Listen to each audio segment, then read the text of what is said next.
Welcome to Uttarakhand achiever. तो जो आपकी समकालीन भारत की शिक्षा है उसकी आपकी 4th यूनिट है भारतीय संविधान में शिक्षा संबंधी व्यवस्था। तो भारतीय संविधान में शिक्षा संबंधी व्यवस्था क्या क्या है उसको जानेंगे। तो सबसे पहली बुलेट थी आपकी भारतीय संविधान में, मतलब कि जो हमारे पास संविधान है उसकी प्रस्तावना क्या है, संविधान के मौलिक कर्तव्य क्या है, तो उसके बारे में जानेंगे। कोशिश करेंगे कि इस पूरी यूनिट को आज ही कंप्लीट करें। तो संविधान जो शब्द है वो हिंदी इंग्लिश का रूपांतरण है किसका, कॉन्स्टिट्यूशन का।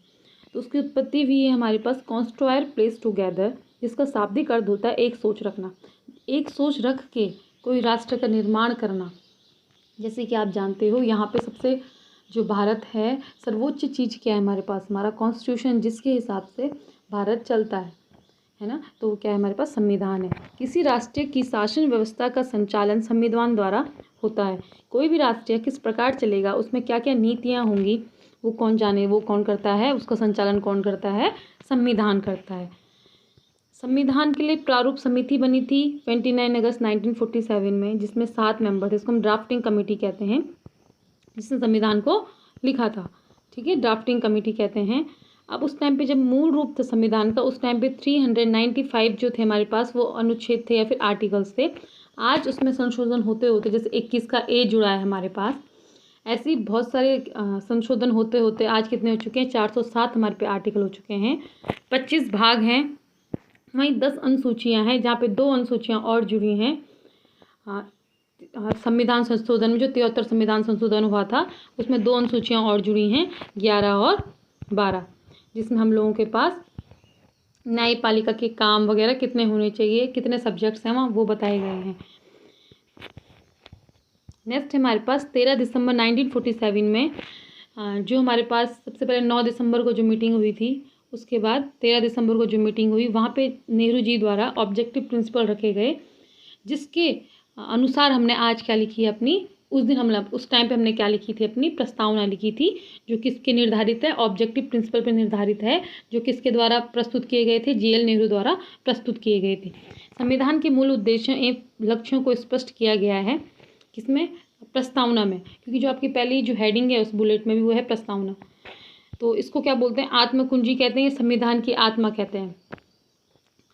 यह भारत के प्रजातांत्रिक गणतांत्रिक राज्य का एक संक्षिप्त किंतु सारपूर्ण घोषणा पत्र है। तो प्रस्तावना जैसे हमारे पास इंडेक्स होता है, उसी प्रकार हमारी प्रस्तावना है, जो हमारे पूरी की पूरी सार बता देती है कि हमारा जो संविधान है वो क्या कहता है। इंपॉर्टेंट डेट्स क्या हैं, 29 नवंबर 1949 जिस दिन वो कंप्लीट हुआ, 26 जनवरी 1950 जो पूर्ण रूप से लागू हुआ, और 46वां संविधान संशोधन 1976 जहाँ पे हम लोगों ने 3 शब्द अपने संविधान में जोड़े हैं। अब है उसके बाद दूसरी जो हेडिंग है वो है आपके पास मौलिक अधिकार। तो मौलिक अधिकार हम लोगों ने USA से लिए, इसको मैग्ना कार्टा ऑफ इंडिया भी कहते हैं। भारत एक प्रभुत्व संपन्न लोकतांत्रिक राज्य है जिसमें लोगों के चौमुखी चतुर्मुखी विकास के लिए भारतीय नागरिकों को 6 अधिकार संविधान द्वारा दिए गए हैं। 6 अधिकार संविधान द्वारा दिए गए हैं। मूल रूप से 7 अधिकार दिए गए थे, जहाँ पे 19 का F और 31वां जो हमारे पास थे वो क्या हो गए, हट चुके हैं। ये संपत्ति का अधिकार था जो अब क्या हो चुके हैं, हट चुके हैं। और ये हमारे पास कैसा अधिकार हो चुका है, लीगल राइट हो चुका है। आपातकाल के अतिरिक्त कोई भी सरकार इसे बाध्य नहीं कर सकती है। आपातकाल लगेगा, इमरजेंसी लगेगी, आर्टिकल जो 352, 356 और 360 में लगेगी, उसके बाद ही क्या हो गया हमारे पास, आपातकाल के दौरान ही ये हट सकता है, नहीं तो ये कोई भी सरकार इसको हटा नहीं सकती है। अब हमारे पास मौलिक अधिकार कितने हैं, तो हमारे पास अभी हमने देखा हमारे पास मौलिक अधिकार हैं 6 में है कौन कौन, समानता का अधिकार जहाँ पे आर्टिकल 14 और 15 है। जो मेन है यहाँ पे आपके लिए आर्टिकल 16 है, 16 का 4 जहाँ पे बच्चों और महिलाओं को आरक्षण दिया गया है। इसके बाद है जो 17 है, आपको पता है वो अनटचेबिलिटी है।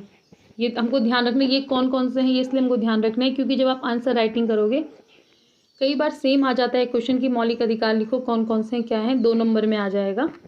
तो आप उसमें ये मौलिक अधिकार लिखोगे, उसके अंदर आर्टिकल क्या क्या है सिर्फ ये लिखोगे। कई बार आ जाता है कि भारतीय संविधान में शिक्षा कहाँ कहाँ पे है और कहाँ पे शिक्षा के बारे में बात की गई है।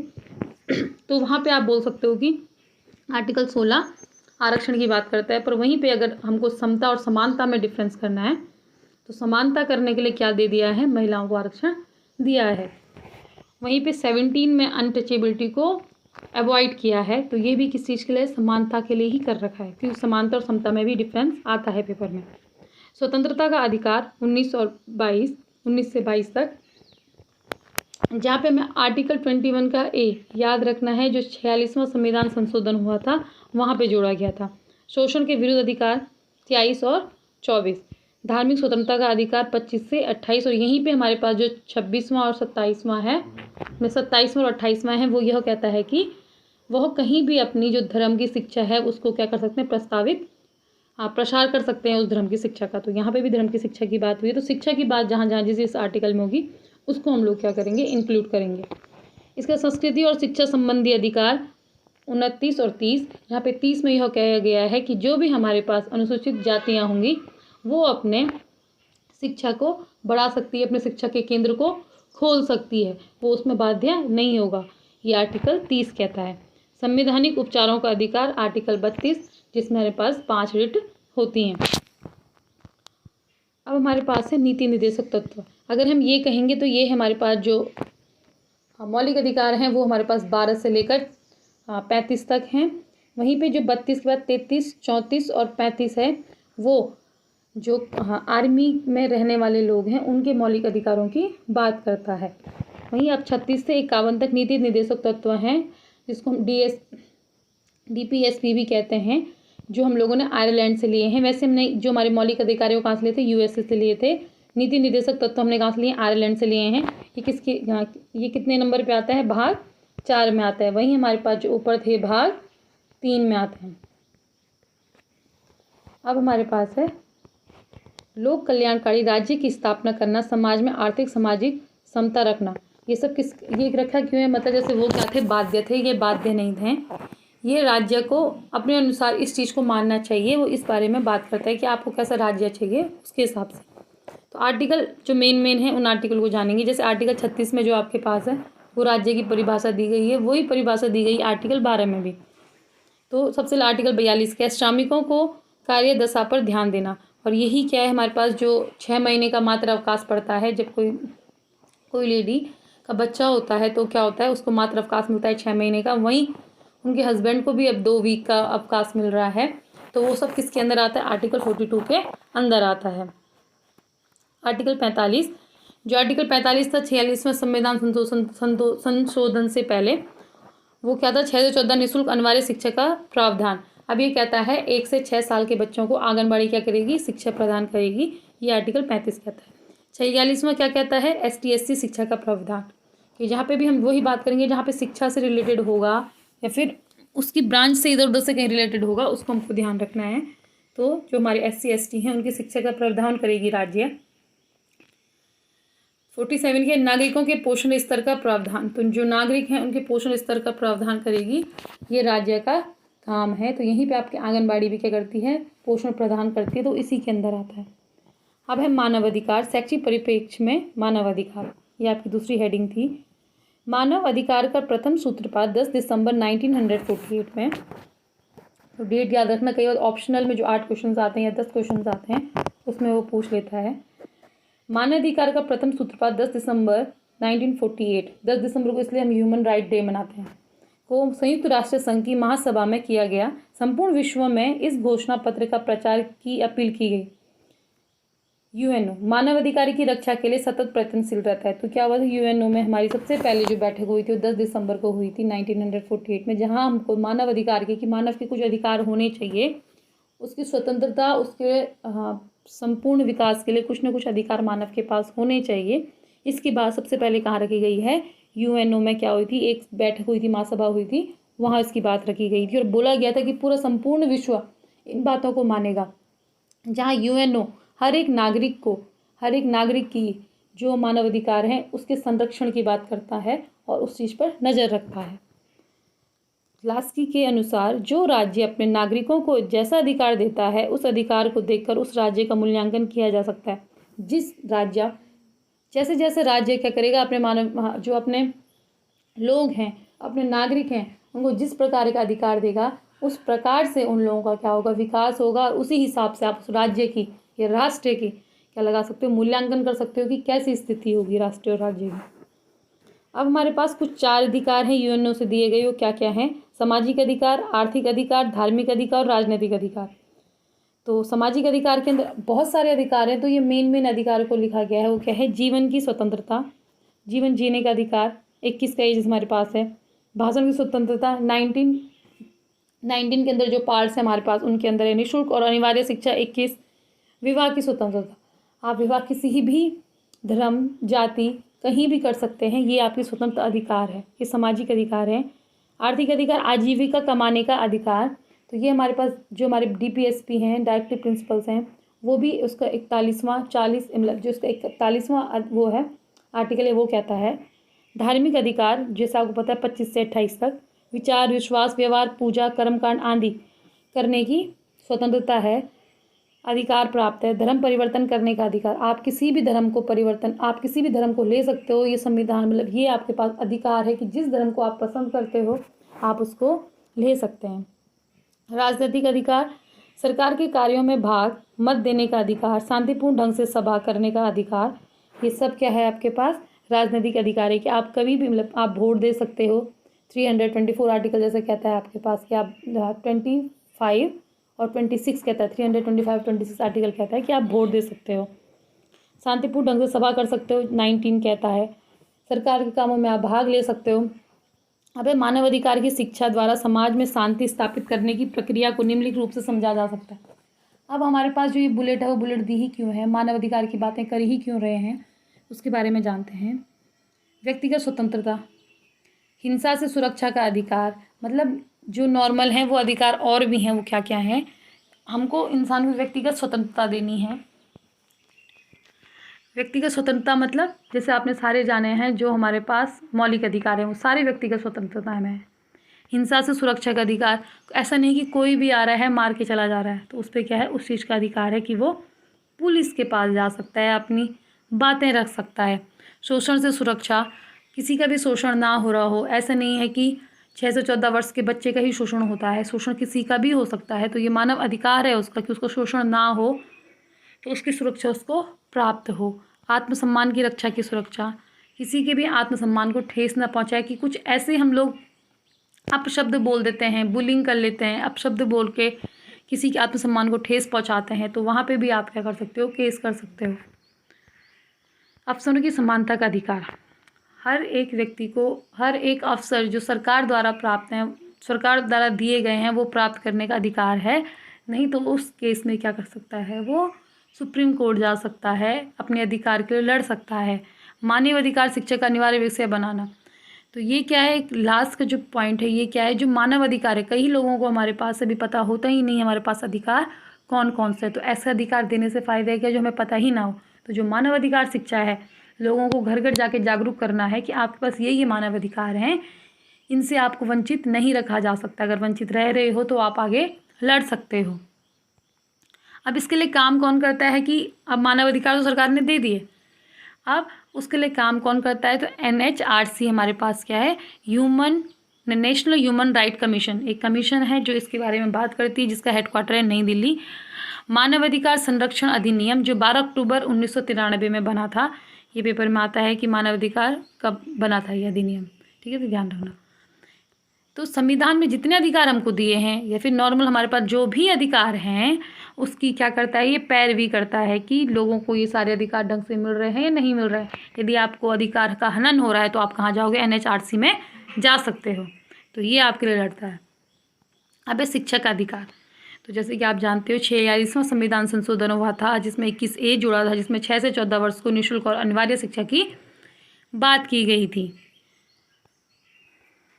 अब लोकतांत्रिक मूल्यों की शिक्षा, अब लोकतंत्र होता क्या है, सबसे पहले जानेंगे। लोकतांत्रिक मूल्यों की शिक्षा में आप क्या क्या पढ़ोगे कि बच्चों को आप समता का ज्ञान दोगे, समानता का ज्ञान दोगे, आप उन्हें प्रजातांत्रिक मूल्यों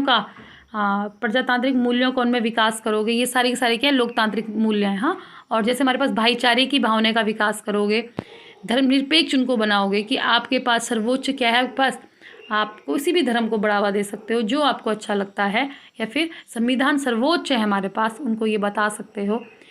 ये सारे अनटचेबिलिटी जो हमारे पास कहते हैं सभी समान हैं, उसका क्या कर सकते हो, उनमें मूल्य विकसित कर सकते हो, वही लोकतांत्रिक है। जो जो आपने संविधान में शब्द सुने, समता, समानता, भाईचारा, धर्मनिरपेक्ष बनाना बच्चे को, सारे जैसे हमारे प्रजातांत्रिक मूल्यों का विकास करना, ये सारे के सारे क्या हैं आपके पास, लोकतांत्रिक मूल्य हैं। लोकतंत्र का मतलब क्या होता है, लोगों का शासन, लोगों द्वारा जो शासन किया जाता है। अगर आप कक्षा में है तो उसको हम शिक्षा में कैसे लाएंगे, यदि आप कक्षा में है तो हर एक बच्चे को बोलने की हर एक बच्चे को बोलने का अवसर दिया जाना चाहिए। कक्षा में जो भी चीज़ हैं वो हर एक बच्चे के लिए हैं।